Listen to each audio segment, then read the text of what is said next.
Hi, I'm Mistress BadBitch, and welcome back to my YouTube channel where I talk about whatever the hell I want.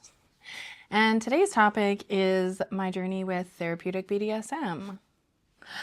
I recently found Dr. Yolinda through one of my submissives. It was on my quest to find something more. I'm always looking for more knowledge, more community, more something to kind of enhance my journey. And I think that's because like in all my careers, I've always wanted to like move up to the next position or do something more. And you know, when you work for a company, it's easy to see like, what's the next step? What's the next thing I'm going to do? But when you're on a journey, like being a sex worker and a dominatrix, you know, what are the next steps? It's like, okay, well, I opened a dungeon.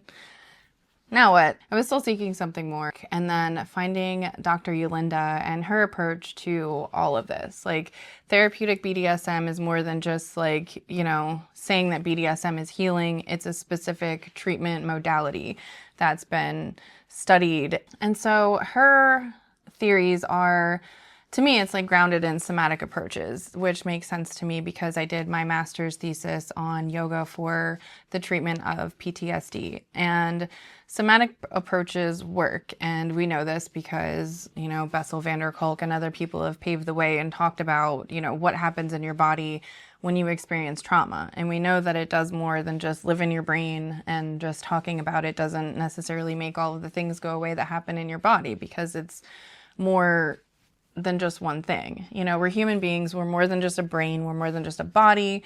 We're more than just thoughts. Like, it's all of these things that you have to approach at once. And I really feel like this modality that she's developed due to her own experience and the experience of others really has so much potential. And I've seen these types of things happen in my own work. We know that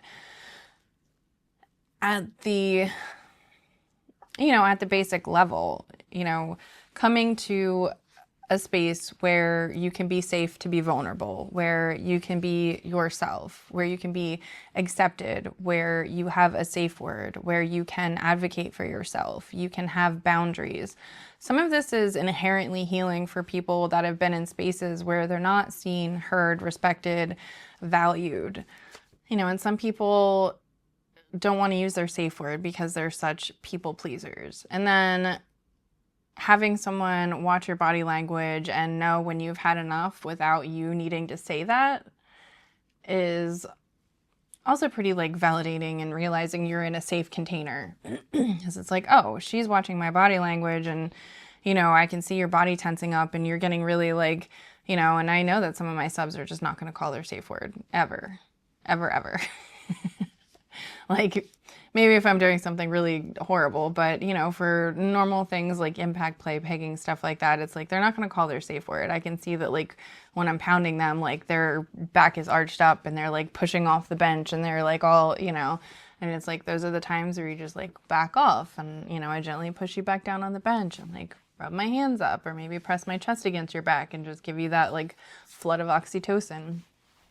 And that was the other things that I really liked that she talked about in the book, was all of the nerdy stuff about what happens to your brain. Because I feel like even if you don't want to do therapeutic BDSM and you think that part of it is just like too much, I still feel like understanding what happens inside the mind of a submissive is really beneficial to being able to capitalize on that. Because like there's different times and different activities and different things that release different chemicals in your brain. Like, you know, the happy chemical dopamine and serotonin, there's being released at different times. And, you know, then you can flood someone with oxytocin by giving them a lot of like body to body contact while they're being like flooded with dopamine because of a lot of pain. So then you're really like reinforcing that idea in their mind that pain is pleasure, because they're like, oh, oxytocin and dopamine, but it's not like they know what's going on. So you knowing what's going on in those moments really helps you be able to create a really good scene and get them really deep into it. Because also when you flood them with oxytocin, then they're feeling really good. And then guess what? You can hit them more. You know, it's not all about getting them to take more pain or to hit them more or to take a bigger dick. Like everybody's got like some, goals of whatever. I think the main goal for me is like taking them deeper psychologically. And I know I've done that once I've gotten them to push past where they thought they previously could go. Whether it's, fear holding them back from, how much pain they think they can take, or, how big of a dick they can take, or how many cocks they can suck for me. And I think the other important thing that she talks about is attachment styles, and not just how it relates to necessarily like the submissive, but I also got gleans in there from, as the top and as the dom, both of the person's attachment styles are going to have an effect on the dynamic. And if you have somebody that has like disorganized attachment or anxious attachment and these types of things, like those are some of the subs that are going to appear needy and things like that. And if you can kind of figure out like some of these behaviors and where it might be like, oh, they're a little anxiously attached, and help you kind of manage them and understand them a little bit more. But then she also talks about the importance of the dom or the top being at their kind of most present, because you're watching the journey, you're guiding the journey, you're creating the journey, and you really have to be able to watch for those subtle shifts in body language. And especially when you're doing, and you don't even have to be doing deep trauma work. People who have been deeply traumatized can re-experience in the middle of a scene, whether you're trying to take them there or not. That's just reality. Because when you're engaging people in scenes and you're taking them out of their normal waking state of consciousness, they have access to all sorts of shit that you have no idea about because it's in their subconscious mind. So you might find out about things that you didn't know about. And how are you going to handle that if somebody starts re-experiencing childhood trauma in the middle of session? And those are the types of sessions that can be re-traumatizing for people. And it's not that there's anything wrong with just topping and bottoming, but I think still being aware that these experiences are real and can happen at any time, whether there's an intention to like take someone down a healing journey or not.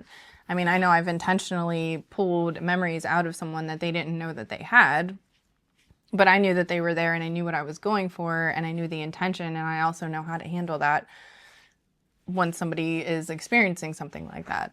And it is a different experience reliving trauma when you're in an altered state of consciousness rather than when you're just talking about it when you're in your waking state of consciousness.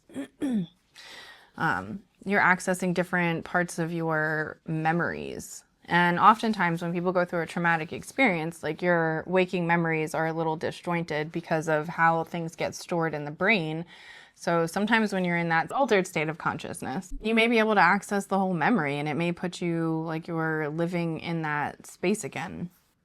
So I think the things that I'm most excited about this journey is meeting other DOMs who have been vetted and are in this training program, and we get to meet and discuss, the book and the program, and we all get to learn together. And then also doing the summit and meeting all kinds of different people, because the summit that's happening the end of October is for pro-doms, teachers, therapists, advocates, massage therapists, somatic body workers, yoga teachers, anybody. And I feel like once you really understand how somatic approaches work on the body and healing trauma, then I feel like you can really see that there's a lot of ways that this can be brought out in practice, whether it is through yoga or, Reiki energy healing, sound meditations, getting massages. Acupuncture is a somatic energy bodywork type of healing. I think it really opens your eyes to how much these other things have been glossed over in our quest for understanding the brain. And I think understanding the mind and the role that the mind plays is really important. Obviously, the brain is the largest sex organ, and we always want to engage the brain whenever possible. But realizing that the body plays a big role and the body experiences things different than the brain, and those somatic approaches really help us to attack things from a different way, in a different light. And achieve different results.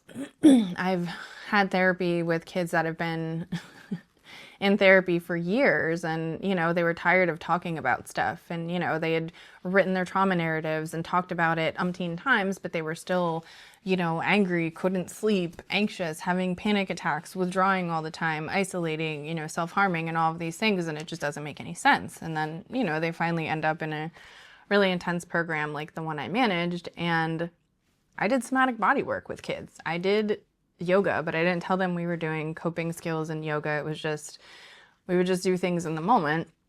And then eventually when that starts working, then you break the ice that they were actually working on coping skills. And, and then they start to buy into it a little bit more because they're realizing that they can feel their body in a different way, and they have more control over their body, more control over how they feel, because it's more than just, controlling your thoughts and having, clean cognitive space.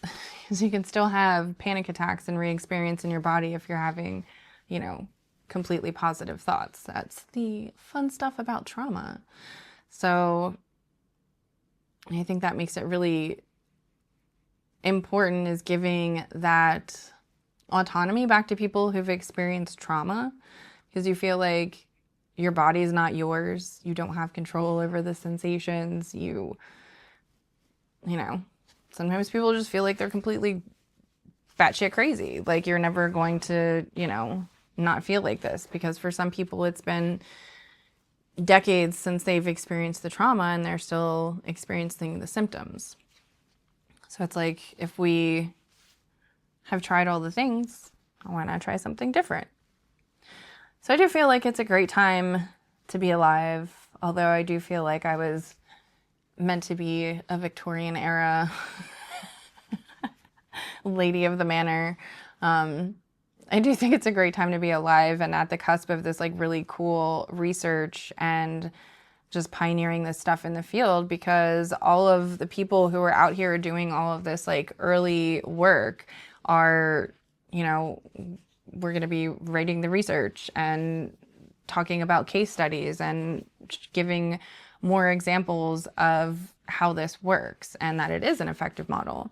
Because when we look back at like CBT, cognitive behavioral therapy, not cock and ball torture, and REBT as therapeutic modalities, when they first came out, they were thought to be fringe as well, and which Dr. Yolanda brings that up in the book, which was like, yeah, that is a really good point. And I don't think that a lot of people realize that. And I didn't even really make the connection myself, because, CBT is everywhere. They want everyone to do it. And I think because it is easily replicated, that pretty much even a monkey can do CBT. So it's something that's really easy to standardize and, get out to the masses in a quick way.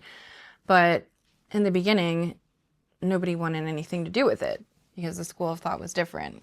So that does give me hope, because I did realize at the beginning of this journey, like, yeah, there's not a lot of people that are going to take this serious, because they're like, oh, this is just kink play, and people have watched, BDSM be bastardized in the media in so many ways.